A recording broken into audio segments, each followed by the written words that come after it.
Hey, it's Aquarist weekly blog, and I will make some shorter forms. At the beginning, we'll start with pointing out what I'm gonna talk about today, which is planaria tank, a new terrarium with some small aqua space, Grindals, white worms, and what I haven't managed to do in previous week. Yeah, so I will begin with what I didn't manage to do, which are water changes, especially with my tanks where I had medications, and I should condition those tanks better.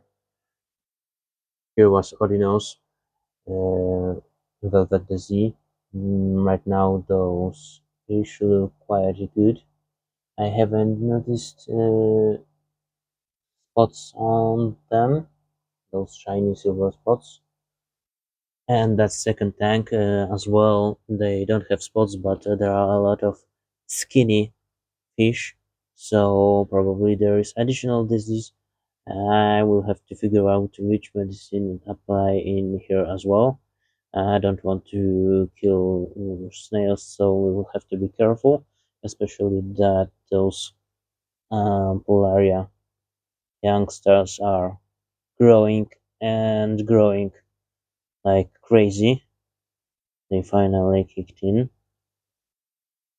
Yeah, there are a lot of eggs lying in water that they won't hatch, but some of them are uh, here attached quite good. I'm not taking them out on some rafts to have bigger survival rate because it's already thriving really good.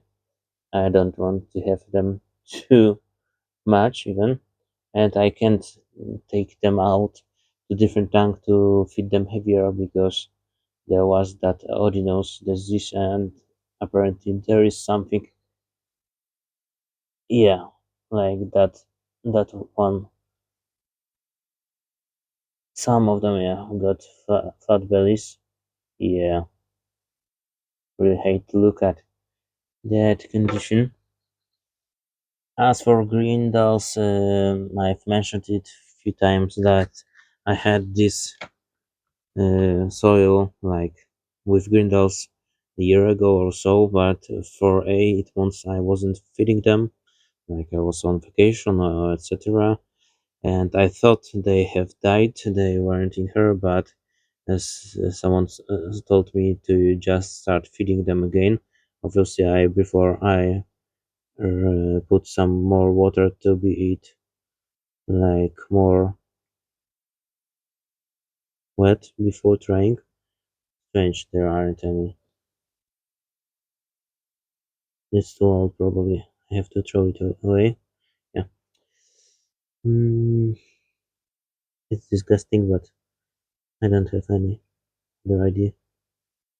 Yeah, like you can see, there are worms in here. So for that 8 months, probably there were some eggs.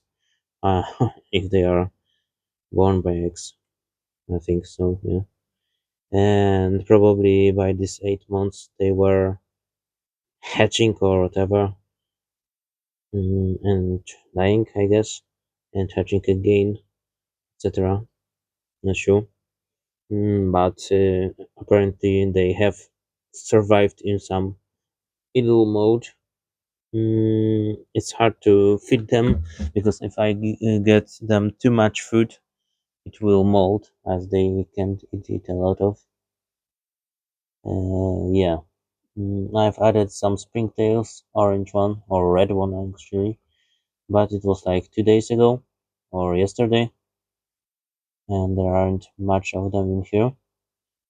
They should, in theory, in future help with that mold.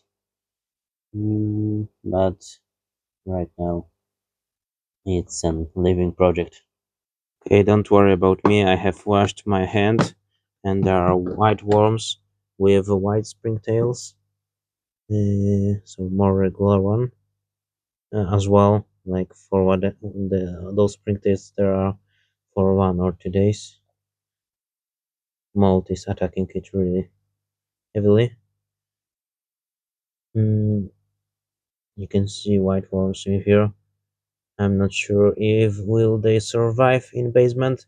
Someone told me that they should, even if it's like too warm for them to thrive on maximum rate growth rate.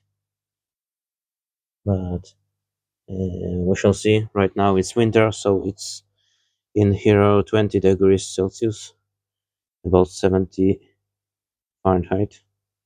Mm, I'm trying that method with bread and kefir. Or I've started it before I was trying different things.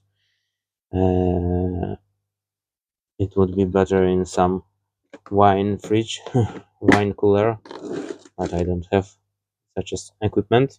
But I've got second colony like in garage where it's really cool right now. We shall see. Is there a difference in propagation? If yes, then maybe I will invest in such a wine cooler because it would be nice to have such big worm with good growth like Grindals in future will have. Yeah, I've already posted some video part 1 and 2 from building this terrarium. It got aquatic zone as well. Like I want in here banana roach or green roach. They like humidity above 70%. So I've just tested it without any of that stuff, just 1 inch of water, enclosure without heat, and it was humidity above 80%. So I knew it will work without my maintenance. I didn't see myself as a guy who sprinkles every day a terrarium to keep humidity or every second or third day. And so that's why I will just pour in some water if evaporation will be um, forcing me to do this, but it won't be more than probably more than once every 3 weeks or so. We shall see. For tests, I've put heat pad on side. It's just 5 watts.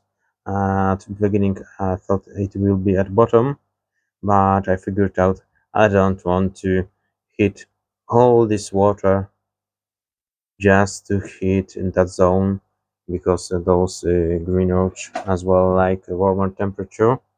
Right now it's not as warm, but I'm like testing uh, how much of it I should turn on.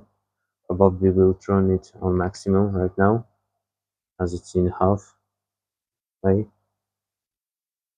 I'm a little bit worried about that phosphorus that is touching uh, glass which is heated. We shall see what happens. But roots are in water. Water is cooler, so maybe it will like self heal, self sustain. So, like I said, I want only heat air, not actual water. I hope there will be like 26 degrees or even more. Mm, and water not necessary. Like to heat up in that air, water would have to be much warmer, I guess. I'm planning. Mm, I've already added some springtails, white and red ones, like I've explained on videos previous. But we'll add in here some snails, pond snails. They are quite smaller than other ones, like those are adult ones. And comparing to those, that one are bigger. I don't want to have such a huge snails in such small zone. It would destroy view of that tank. Like it would show how small it is, in fact. So that smaller kind uh, also for me looks more natural or wild or whatever, like proper for such a rocks and river like look. I won't put a lot of life in this water since it's not much, even if that cave got walked through almost whole terrarium or at least half of it. Like there is some support beneath that ground, so snails. One moment. So snails could go inside and explore it.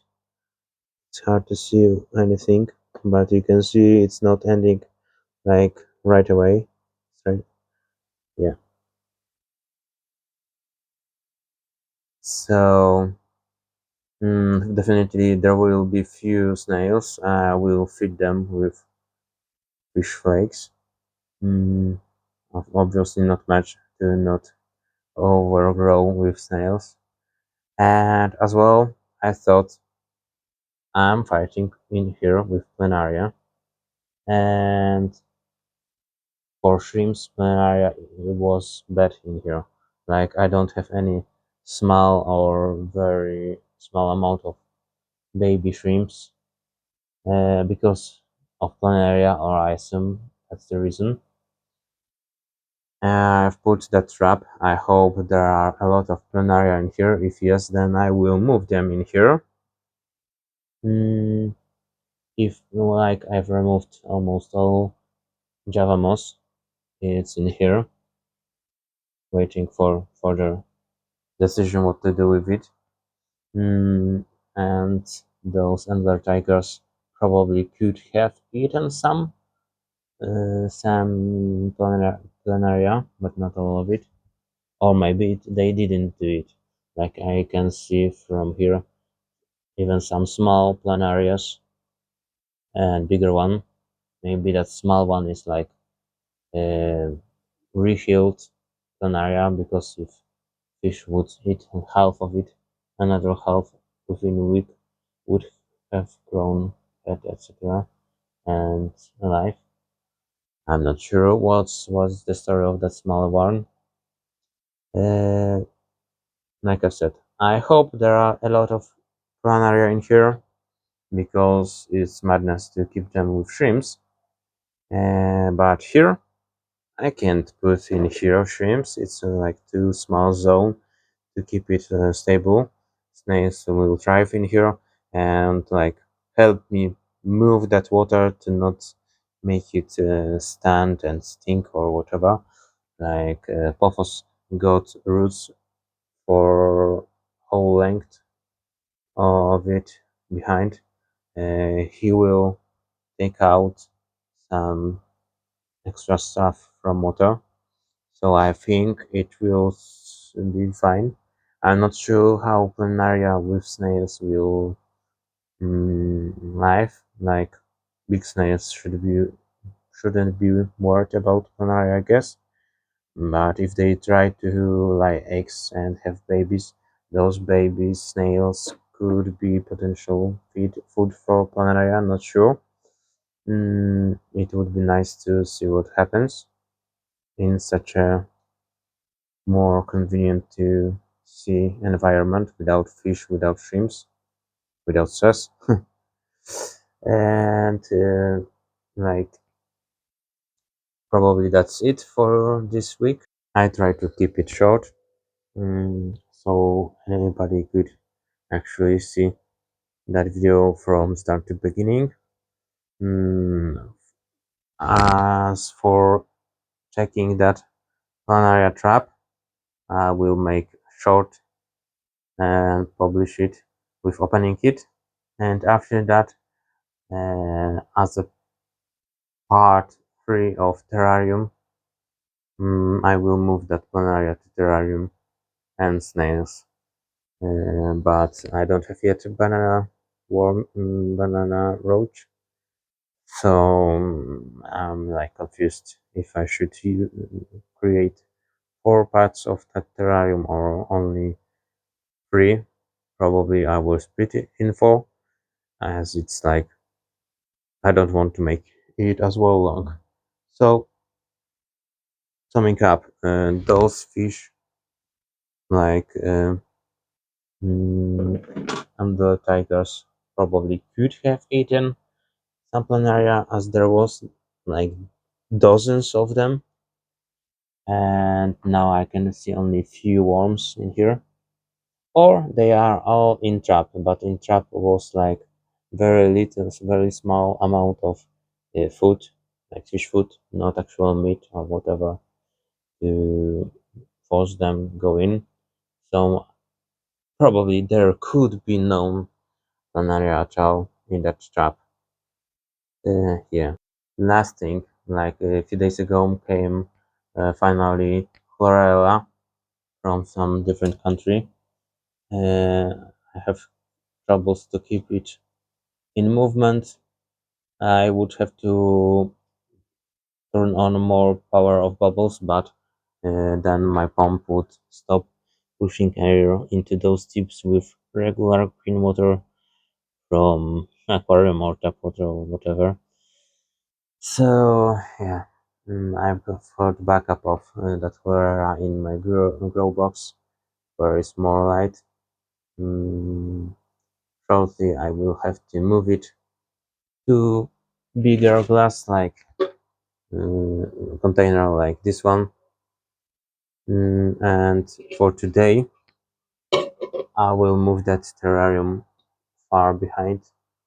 So we'll remove those tabs with green water, backup green water, and with no, it's not backup green water. It's like rotifer colony backup and some snails with Java moss. I'm not talking yet about those rotifers because there isn't any change in here. Like I think that because of that algae on glass, I can see full potential of it. On that smaller one, is more visible that there are a lot of rotifers in there or some dust. But that's a thing for another day. I don't have any opinion on it yet. So yeah, maybe with chlorella it will like grow faster, etc.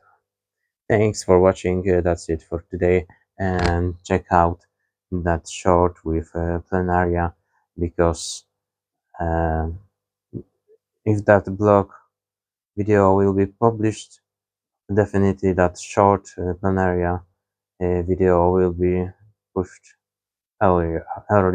Yeah. Thanks for watching, and give a comment or like or whatever you wish. Yeah. Thanks.